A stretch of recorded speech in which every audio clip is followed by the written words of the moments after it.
Երբեք չպարկես քնելու, քանի դեռ Աստծուն չես ասել այս բաների մասին, հատկապես վերջինը կամրապնդի հավատքդ։ Առաջինը. Տերն է իմ հովիվը, եւ ես ոչ մի կարոտություն չեմ ունենա։ Տերը պահում է ինձ եւ պահպանում է իմ ընտանիքը ամեն տեսակ չարիքից։ Երկրորդը. Աստված իմ,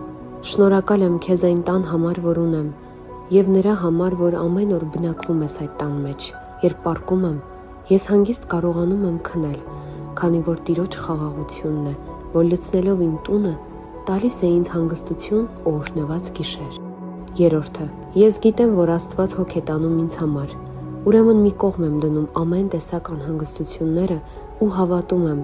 որ վաղվա օրը արդեն իսկ պատրաստված է ինձ համար։ Չորրորդը. Աստված իմ, այն ամենը, ինչ արել եմ, ու հաճելի չի երևացել քեզ, հիմա գալով քո առաջ սիրտս բացում եմ ու խնդրում եմ, որ ներես